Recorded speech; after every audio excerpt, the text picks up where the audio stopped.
정의로운 세상을 꿈꾸는 청소년 세계와 소통하다 정세청소에 오신 여러분 환영합니다. 네, 자 본격적으로 2022년 그 첫 번째 청소년을 위한 12자 작은 강의를 시작하도록 하겠습니다. 네, 그 첫 번째 강의의 주제는 용기 있게 나를 찾아가는 모험으로 지금 진행을 하고 있죠. 우리 여러분들이 참여해주신 청소년을 위한 12자 작은 강의는 우리가 2019년이었죠. 코로나 팬데믹 이후 우리가 더 이상 오프라인으로 만날 수 없고 온라인으로 계속 만나야 하는 이런 상황에서 온라인으로 행사를 진행했었습니다. 근데 온라인으로 1년에 4번 행사를 진행하다 보니까 서로 서먹해지는 것도 있고요. 그리고 온라인 행사다 보니까 서로의 눈을 마주 볼 수 없고 서로를 느끼지 못하는 부분들에 너무 아쉬워서 어떻게 하면 우리가 좀 더 이런 인문학적 가치들에 대해서 조금 더 토론하고 이야기 나눠볼 수 있을지 고민을 하면서 만들게 되었습니다. 그래서 1월부터 12월까지 12달 내내 좋은 책을 읽고 좋은 영화를 보고 함께 강의를 듣고 토론을 하는 시간을 가져보려고 합니다. 그 첫 번째 시간이고요. 왜 주인공은 길을 떠날까라고 하는 신동원 선생님의 책으로 시작을 했습니다. 그리고 함께 여러분들 링크를 모두 받으셨을 것 같아요. 어웨이라고 하는 이 영화를 저희가 구매를 했고요. 그 구매한 것을 여러분들 링크로 보내드렸습니다. 영화를 보시면 알겠지만 어웨이 그리고 이 책 참고 도서인 책도 길을 떠나는 것들을 마주하고 있습니다. 자, 그렇다면은 우리가 이 표지를 봤을 때 어떤가요, 여러분? 뭔가 엄청 신비롭고 이 새들이 날아다니고 정말 멋있는 이런 장면. 오토와야 저 주인공은 누굴까라고 하는 이런 고민도 드는 사람도 있을 것 같아요. 영화를 보신 분들이라면 저 장면이 어떤 장면인지 아실 것 같고요. 아직 보지 않으신 분들이라면 제가 짧은 설명과 예고편 영상을 준비해 왔습니다. 네, 함께 보고 또 이 어웨이 내용에 숨겨진 인문학적 의미들, 가치들, 그런 사유들에 대해서 박용준 선생님께서 강의를 마저 이어주실 예정입니다. 그래서 그 강의까지 듣는 시간을 가져보려고 합니다. 우리는 보통 이 떠날 때 어웨이라는 표현을 자주 쓰죠. 뭐 마음이 지치고 힘들 때 혹은 새로운 목표를 향해 나아갈 때 우리는 어웨이, 떠난다 라고 표현을 합니다. 자, 여러분 여기 앞에 보인 이 갈색 옷을 입고 있는 이 남자, 오토바이를 타고 있는 이 남자, 여기 새로운 모험을 떠나는 주인공이 있습니다. 불시착하는 비행기에서 가까스로 탈출해 낙하산을 타고 탈출하는 주인공은 사막 한가운데에 떨어집니다. 어딘지 몰라요. 비쩍 마른 나무에 낙하산이 걸려서 정신을 차려보니까 정체 모를 검은 거인과 마주합니다. 근데 그 검은 거인은 뭔가 주인공을 구해줄 것 같은데 주인공을 집어삼키려고 하죠. 그리고 주인공은 그 순간 위기를 느끼고 가까스로 탈출을 합니다. 그러면서 이 주인공이 검은 거인에게 도망치면서 이야기가 시작됩니다. 어떤 이야기인지 조금은 감이 오셨나요? 예고편을 함께 보고 좀 더 설명을 드리고 강의를 듣도록 하겠습니다.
자, 어떻습니까? 예고편으로 좀 어떤 감이 좀 오나요? 이 어웨이라는 영화는 라트비아라고 하는 나라의 긴츠 질발로디스라고 하는 감독이 만든 작품입니다. 어, 어웨이에는 우리가 익숙하게 생각하는 영화의 요소들이 없어요. 무엇이 없냐? 일단은 이 애니메이션에 윤곽선이 없습니다. 그리고 무엇보다 대사가 없습니다. 한마디도 없어요. 아무도 얘기하지 않습니다. 자, 이런 우리가 익숙하게 생각했던 게 없음으로써 다른 등장인물을 등장하지 않고요. 이 새와 주인공과 거인, 그리고 어떠한 동물들, 식물들만 등장을 하죠. 그 외에 다른 주인공들은 등장을 하지 않습니다. 이렇게 당연히 있어야 할 것들이 없음으로써 우리는 이 영화 안에 있는 주인공의 표정이라든지 그리고 행동 하나하나 주인공이 지나가는 이런 장소에 대해서 엄청난 고민을 하게 됩니다. 이 장소는 뭘 타는 거지? 왜 감독은 이런 순간을 우리에게 보여줬을까? 라고 하면서 상징적인 의미들이 그 사이에 숨어 있어요. 그래서 어웨이는 총 4개의 에피소드로 구성되어 있습니다. 각각의 에피소드마다 우리가 어떤 다른 장소와 주제를 가지고 있는지 알아보려고 하는데요. 우선 용쌤의 강의를 듣고 우리가 한번 글을 써보는 시간도 함께 그리고 토론해보는 시간을 가지려고 합니다. 그래서 함께 토론하고 글 쓰는 시간까지 용쌤 강의를 듣고 한번 해보는 걸로 하겠습니다. 자, 용준쌤. 자, 이 영화는 Away라고 하는 제목을 가지고 있습니다. 영어로 away. 멀리 이렇게 떠난다고 할 때 away라고 하는 표현을 쓰죠. 이 거리의 개념이 있다라고 먼저 생각을 하면 좋을 것 같아요. 이 영화는 이제 라트비아라고 하는 나라의 출신 감독인 긴츠 질발로디스라고 하는 감독님이 만든 작품입니다. 사실은 장편으로는 첫 작품이라고 하고요. 여러분 여기 연도를 보시면 아시다시피 굉장히 젊은 감독님이시죠. 이제 뭐 20대에 갓 접어든 그런 신예 감독님이라고 할 수 있고요. 사실 여러분이 영화를 볼 때 어떤 매체들을 가지고 영화에 대한 정보를 얻는지 모르겠어요. 근데 영어권에서는 이제 흔히 로튼 토마토라고 하는 홈페이지에서 많은 전문가들이 혹은 뭐 비평가들이 영화에 대한 평가를 올려두곤 하죠. 그 중에 이제 하나가 이 어웨이라는 영화인데 제가 궁금해가지고 검색을 해봤거든요. 아니나 다를까 평점이 무려 100점이라고 되어 있었어요. 그만큼 이 영화를 좋아하는 사람들이 볼 때 이 영화가 주었던 어떤 충격이 분명히 있다라고 하는 게 되겠죠. 이 영화를 가지고 사실은 뭐 2시간이고 3시간이고 이야기를 하면 너무나 많은 주제들을 얘기할 수 있을 겁니다. 그 중에 몇 가지만 좀 추려본다면 소통에 대한 것도 가능할 거고요. 또 너무 아름다운 자연이 그려지고 있죠. 그리고 그 안에는 죽음도 있고요. 또 문명을 향해 나아가는 여정이라고 이야기할 수도 있을 겁니다. 또 아마 여러분에게 가장 즉각적으로 와닿았던 단어를 떠올리자면 아마 모험 같은 단어가 있을 것 같고요. 또 이 영화에 그려진 이야기는 과연 꿈일까, 실화일까, 환상일까, 현실일까와 같은 질문들도 마구 떠오르게 됩니다. 그래서 결론적으로 이제 이 영화를 뭐 한 문장으로 정리하자면 그 여정 그리고 이제 모험이라는 것이 되겠죠. 그래서 주인공 그리고 이 주인공과 함께 이 여정을 같이 가는 저 뒤에 보이죠? 이 노란 새도 우리가 함께 떠올려 볼 수 있을 겁니다. 근데 여러분 메타포라고 하는 표현 들어봤습니까? 메타포? 메타포는 문학적인 장치로서 우리의 생각을 비유적으로, 은유적으로 새롭게 그리는 것을 의미합니다. 예를 들면 내 마음은 호수요, 바다요 할 때 실제 내 마음이 바다인 건 아니잖아요. 하지만 그 메타포를 통해서 우리가 생각을 넓혀 나가는 것이죠. 자, 그래서 이제 삶이라고 하는 거. 여러분 이 영화를 딱 처음 보게 되면 첫 장면이 굉장히 강렬합니다. 그죠? 여기 보면 저는 이게 처음 영화를 딱 시작하는 장면에서 갑자기 이 영화가 공포 영화인가? 뭐 호러 영화인가? 갑자기 떠올렸어요. 왜냐면 이게 얼핏 잘못 보게 되면 누군가가 이렇게 나무에 목을 매달고 있는 듯한 모습으로 보이기도 하잖아요. 근데 자세히 보니까 그게 아니라 이 낙하산 끝에 매달려 있는 모습이었습니다. 그래서 이 영화를 설명하는 수많은 리뷰 기사들이 있는데 그 기사들에게 공통적으로 나와 있는 거의 뭐 모든 이 영화 리뷰 기사들의 제목이 미스터리하다라고 되어 있어요. 그러니까 이 이야기가 굉장히 신비롭죠. 그죠? 근데 문제는 그 미스터리함이라고 하는 게 이야기에만 해당되는 것이 아니고 도대체 왜 이 주인공은 낙하산을 메고 저 나무에 걸려서 있는 걸까와 같은 첫 번째 장면 자체가 우리에게 질문을 던지는 거죠. 자, 그러면 이제 아까 메타포라고 설명을 했죠. 이 영화에 나오는 모든 장면들은 사실은 그런 메타포, 일종의 장치, 뭐 소설로 얘기하면은 복선 같은 걸 갖고 있다고 말할 수 있겠어요. 그 중에 이제 첫 번째 우리가 이제 여러분이 꼭 이 영화를 통해서 앞으로 이제 우리가 수업 시간을 통해서 이야기를 할 텐데 그때 첫 번째로 좀 기억하면 좋겠는 단어가 바로 이제 던져졌다라고 하는 단어예요. 이제 P2라고도 표현하기도 합니다. 여기서 말하는 P2라고 하는 것은 던져지는 거예요. 근데 P는 뭐예요? 당하는 거잖아요. 수동형을 의미해요. 그러니까 내가 던진 게 아니고 누군가가 나를 던져갖고 내가 던져짐을 당했다라는 표현이 바로 P2라는 표현인데요. 이것은 독일 철학자 마르틴 하이데거라고 하는 사람이 한 말입니다. 즉 인간의 존재라고 하는 것은 이 세상의 모든 인간은 세상에 던져진 거예요. 내가 내 발로 이 세상에 직접 걸어 나온 사람이 있습니까? 아무도 없죠. 부모님에 의해서 혹은 누군가에 의해서 뭐 신에 의해서 내가 이 세상에 던져진 거예요. 이 장면도 마찬가지입니다. 이제 이 미스터리한 도대체 내가 왜 이 세상에 왔을까라고 하는 이 미스터리한 질문에 대해서 답을 할 수 있는 사람은 아무도 없죠. 그저 우리는 세상에 던져진 존재들이기 때문에 그러합니다. 그리고 세상에 던져진 존재들이라고 하는 그 사실만큼은 부정할 수 없을 겁니다. 자, 그래서 이제 이 영화가 이렇게 시작이 됩니다. 근데 이제 아까 말씀드렸다시피 생각할 수 있는 부분들이 굉장히 많은데 그 첫 번째가 도대체 이 존재의 이유라고 하는 거. 세상에 던져진 우리는 알 수도 없고 또 도대체 왜 그런지에 대한 답을 찾아나갈 수도 없어요. 다만 우리가 할 수 있는 한 가지는 바로 그 의미를 찾아나가는 겁니다. 이 영화 속 주인공처럼 많은 고난과 역경을 거치면서 삶의 의미를 직접 찾아나가는 것이죠. 흔히 이제 이 신화적인 이 영화에 제가 이제 좀 이따가 또 말씀드리겠습니다만 배경이 되는 이제 문학적인 장치는 신화라고 하는 이야기거든요.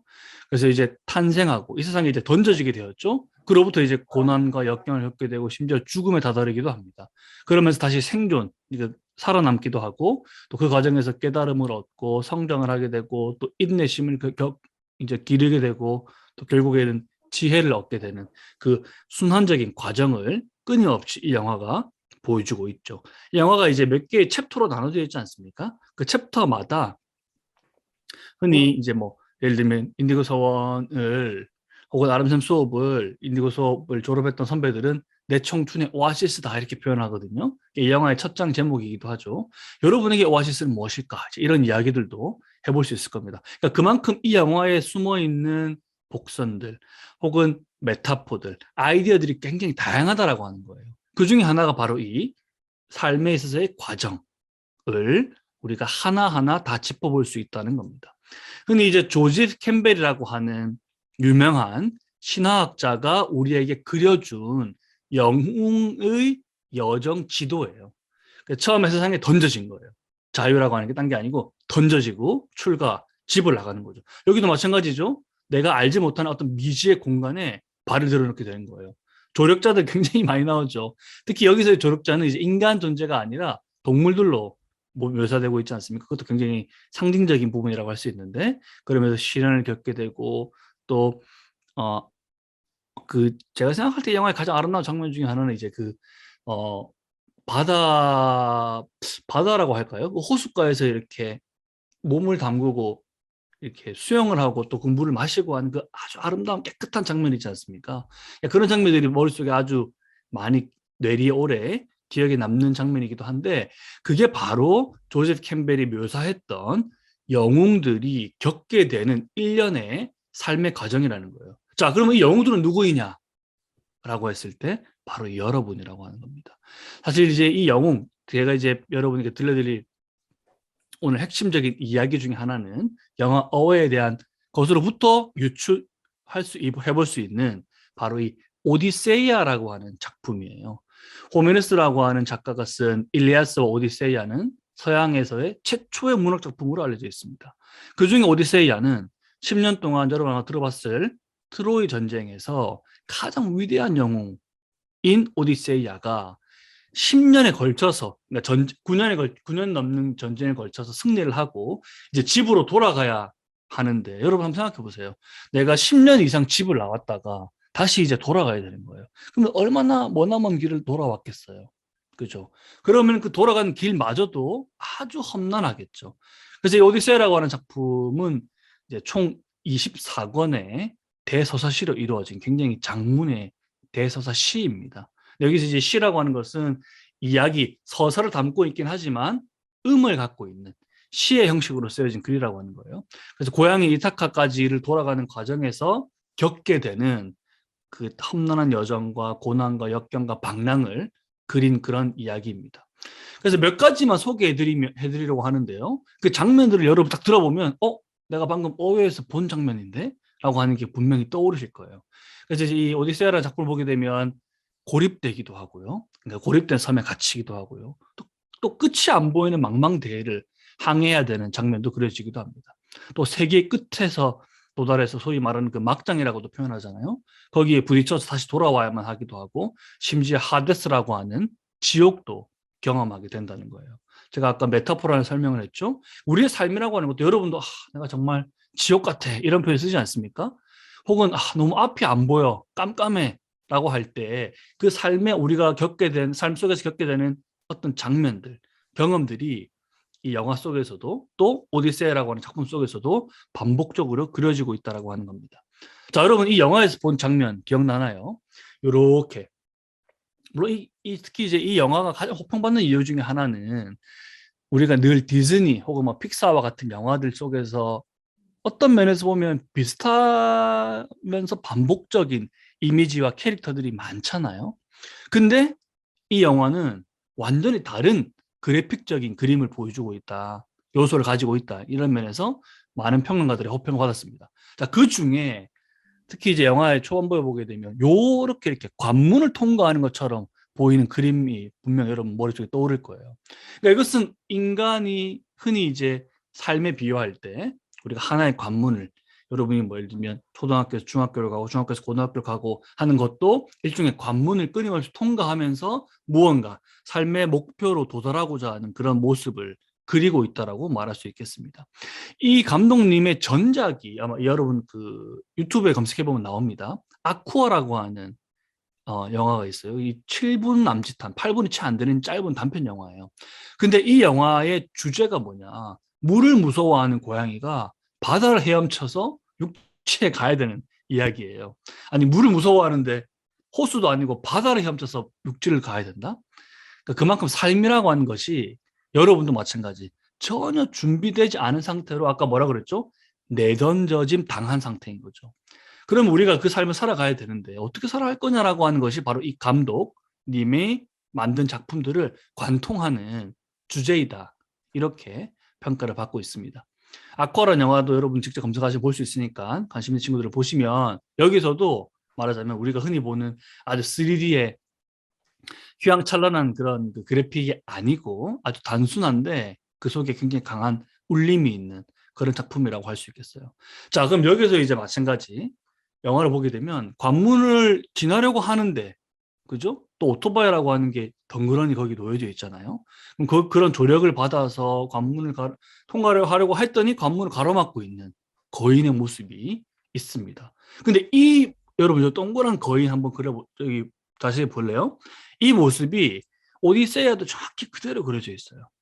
오디세이아는 이제 외눈박이 거인 폴리세모스라고 하는 작품 캐릭터로 이렇게 그려져 있거든요. 방금 여러분 보셨던 이 동관문 속에 서 있는 거인의 모습과 흡사하다는 걸 볼 수 있습니다. 한국어로 여러분 아마 어린 시절에 이 책을 혹시 본 적이 있나 모르겠어요. 사실 그림만 보면 굉장히 괴기스럽죠. 그죠? 오디세이아가 자신의 집으로 그러니까 자기의 집으로 돌아가는 과정 속에서 많은 걸림돌과 고난과 역경에 부딪히게 되는데 그 중에 아주 대표적인 인물이 이 폴리페모스라고 하는 외눈박이 거인이에요. 우리 이 어웨이라고 하는 작품에는 외눈박이로 그려져 있지는 않습니다만 거인의 형상이 아주 크게 압도적인 모습으로 그려져 있죠.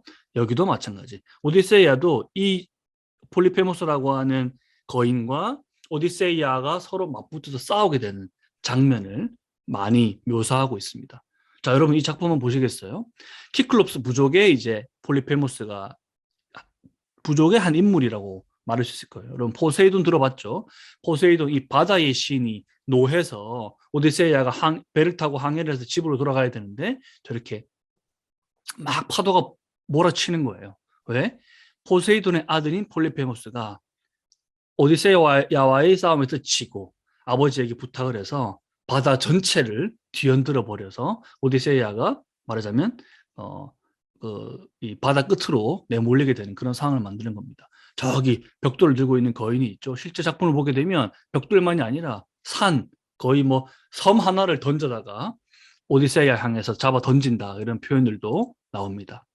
그럼 여러분 이런 이제 흔히 메타포가 여러분도 아마 살면서 많이 경험했고 앞으로도 경험하게 될 거예요. 그 중에 마지막으로 대표적으로 여러분이 잘 알고 있을 법한 이야기가 바로 이 다윗과 골리앗의 이야기입니다. 근데 다윗과 골리앗의 싸움을 이야기할 때 이 가당치도 않은 싸움이다 이렇게 이야기를 하거든요. 왜냐하면 다윗은 조그맣고 골리앗은 거인인데 그리고 거인인 것도 모자라서 온 몸을 이렇게 철갑으로 무장을 하고 있단 말이에요. 자, 그러면 다윗은 어떻게 이 골리앗을 싸워서 이겼을까? 다윗을 잘 보시겠어요?